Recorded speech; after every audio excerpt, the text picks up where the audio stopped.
जयतु संस्कृतम जयतु भारतम। आज हम आनुवंशिकी और मेंडलवाद के बारे में अध्ययन करेंगे। आनुवंशिकी सजीवों के लक्षणों की आनुवंशिकता और विभिन्नताओं का अध्ययन आनुवंशिकी कहलाता है। इस शब्द का प्रयोग बेटसन ने 1905 में किया था। सजीवों के लक्षणों की आनुवंशिकता और विभिन्नताओं का अध्ययन आनुवंशिकी के अंतर्गत किया जाता है। आनुवंशिक लक्षण पीढ़ी दर पीढ़ी संचरित होने वाले लक्षण आनुवंशिक लक्षण कहलाते हैं। हम जानते हैं कि लक्षणों की वंशागति होना है ना, लक्षणों की वंशागति होना यानी कि आनुवंशिक लक्षणों का जनक पीढ़ी से संतति पीढ़ी में संचरण होना।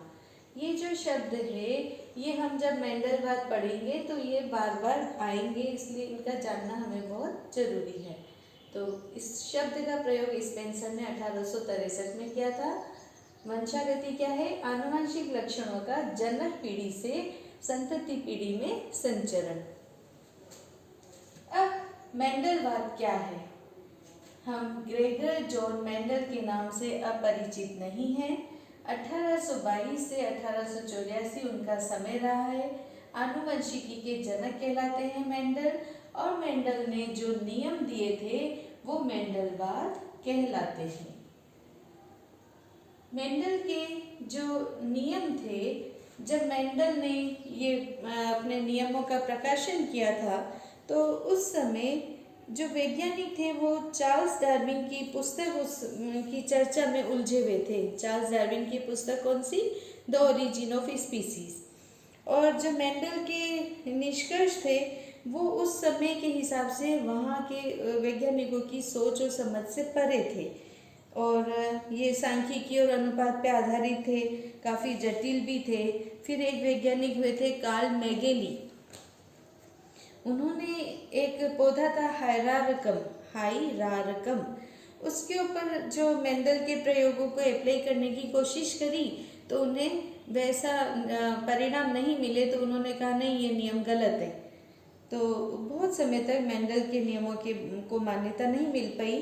फिर 3 वैज्ञानिक हुए, Hugo de Vries, Carl Correns और वॉन शेरमेक। इन्होंने मेंडल के जो भी निष्कर्ष थे उनका अध्ययन किया, और उस अध्ययन का उन्होंने एक तो मक्का नामक पौधे को लिया था, एक उन्होंने इवनिंग प्रिमरोज नामक पौधे को लिया था, और कुछ अन्य पौधों पे भी उन्होंने वंशागति के अध्ययन किए, और उसके बाद मेंडल के नियमों को मान्यता मिली।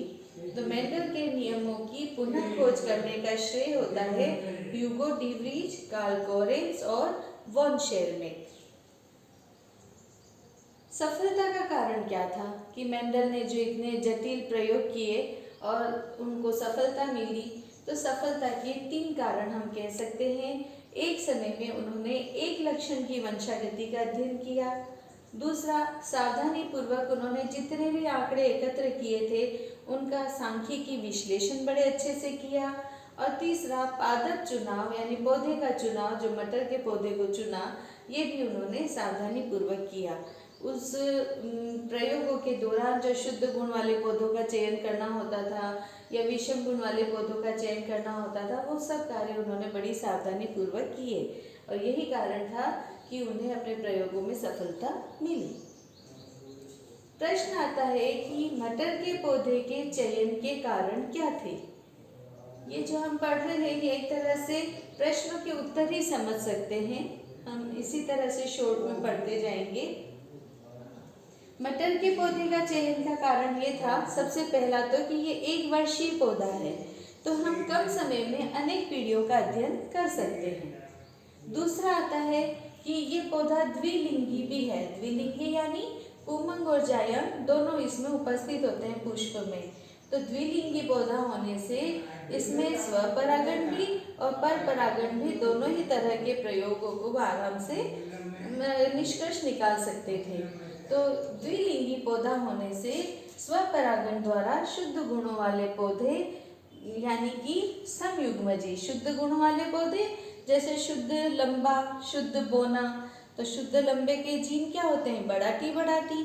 शुद्ध बोने के जीन क्या होते हैं, छोटा टी छोटा टी। तो शुद्ध गुणों वाले पौधे सरलता से प्राप्त होते हैं।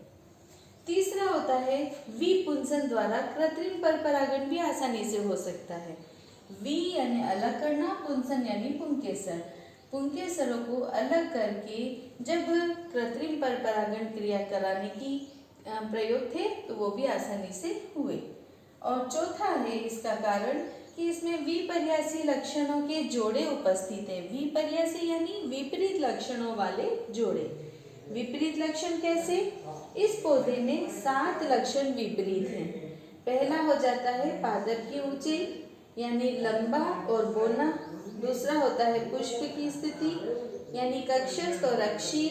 तीसरा परिपक्व फली की आकृति, फूली हुई और संकीर्णित।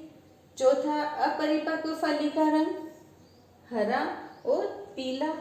पुष्प का रंग बैंगनी और सफेद। बीज की आकृति गोलाकार और झुर्रीदार। बीज का रंग पीला और हरा।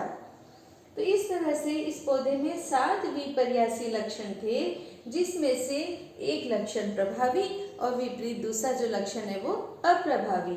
तो उन्हें प्रयोगों में बड़ी आसानी से अपने निष्कर्ष निकालने की रीजन मिले।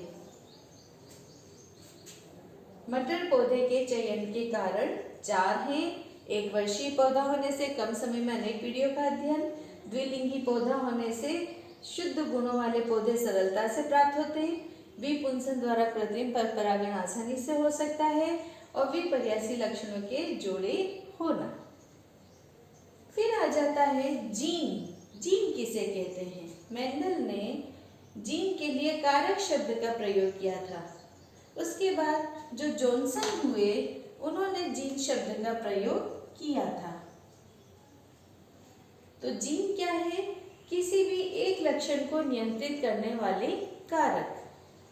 आप जानते हो कि एक पीढ़ी से दूसरी पीढ़ी में जब लक्षणों की वंशागति होती है तो उसके लिए जिम्मेदार कौन होते हैं? जीन। दूसरा शब्द आता है युग्म विकल्पी। जब भी मेंडल ने कोई प्रयोग किए तो उसमें उन्होंने विपर्यासी लक्षणों को देखा था। तो हम कह सकते हैं कि कोई एक लक्षण को नियंत्रित करने वाले जीन के विपर्यासी लक्षण युग्म विकल्पी कहलाते हैं। कोई एक लक्षण को नियंत्रित करना, जैसे कि पौधे की ऊंचाई ले लिया, तो पौधे की ऊंचाई के लिए विपर्यासी लक्षण क्या हो गया? लंबा तो हो गया टी और छोटा हो गया, बोना हो गया छोटा टी। तो विपर्यासी लक्षण यहाँ पे क्या हो गया? बड़ा टी और छोटा टी। तो ये क्या कहलाएगा? युग्म विकल्पी। एक लक्षण को नियंत्रित करने वाले जीन के विपर्यासी लक्षण युग्म विकल्पी कहलाते हैं। समयुग्मजी, जब दोनों ही एक जैसे हो, युग्म विकल्पी में जो जीन है, जो कारक है, वो एक जैसे हो तो वो कहलाता है समयुग्मजी। समयुग्मजी यानी जैसे बड़ा टी, छोटा टी और छोटा टी। तो हम क्या कह सकते हैं कि एक विपर्यासी लक्षण को नियंत्रित करने वाले दोनों युग्म विकल्पी जब एक समान हो तो उसे हम समयुग्मजी कहेंगे, और यदि असमान हो तो उसे हम विषम युग्मजी कहेंगे। तो विषम युग्मजी यानी बड़ा टी और छोटा टी, ये दोनों असमान है, एक जैसे नहीं है। परिभाषा युग्म विकल्पी से ही बन गई। किसी एक लक्षण को नियंत्रित करने वाले जीनों के विपर्यासी लक्षण जब एक होते हैं तो समयुग्मजी कहलाते हैं, और विपर्यासी लक्षण जब विपरीत होते हैं तो विषम युग्मजी कहलाते हैं। ये दोनों परिभाषा मैंने किससे बनाई? युग्म विकल्पी से। और युग्म विकल्पी क्या है? एक लक्षण को नियंत्रित करने वाले जीन के विपर्यासी लक्षणों को युग्म विकल्पी कहते हैं। फिर आता है लक्षण प्रारूप। लक्षण प्रारूप यानी कि जो बाहर से दिखने पे पौधे कैसे दिख रहे हैं। जैसे उन्होंने पौधे का प्रयोग किया कि लंबे पौधे और बोने पौधों में उन्होंने संयोग कराया और F1 पीढ़ी के सारे पौधे लंबे प्राप्त हुए। तो वो जो लंबाई दिख रही है वो क्या कहलाएगा? लक्षण प्रारूप। बाह्य प्रतीति, बाहर से दिखने पे हमें लंबे दिख रहे हैं तो वो पौधे का लक्षण प्रारूप हुआ। जीन प्रारूप आनुवंशिकी रचना को कहते हैं। आनुवंशिकी रचना, जैसे कि वही कहूँगी कि लंबा पौधा और बौने पौधे में संयोग कराया तो F1 पीढ़ी के सारे पौधे क्या थे, लंबे थे। लेकिन जब उसकी आनुवंशिकी रचना देखी तो उसमें लंबेपन का गुण भी मौजूद था और बौनेपन का गुण भी मौजूद था, तो वो उसकी आनुवंशिकी रचना क्या कहलाएगी, जीन प्रारूप। F1 पीढ़ी में सारे पौधे लंबे थे लेकिन जीन प्रारूप उनका अलग था। आशा है आपको ये सामान्य बातें आनुवंशिकता से संबंधित समझ में आई होगी। इसके बाद वाले इसमें अगले भाग में हम मेंडल के नियमों के बारे में और कुछ खास परिभाषाओं के बारे में भी देखेंगे। जैसे अभी हमने देखा है लक्षण प्रारूप, जीन प्रारूप, संकरण किसे कहते हैं, तो दो विभिन्न गुणों वाले जंतुओं में या पौधों में जब हम क्रॉस कराते हैं या संयोग कराते हैं तो उस प्रक्रिया को हम संकरण कहते हैं। एक संकर संकरण, द्विसंकर संकरण, बहु संकरण, इनके बारे में हम नेक्स्ट टाइम पढ़ेंगे। धन्यवाद।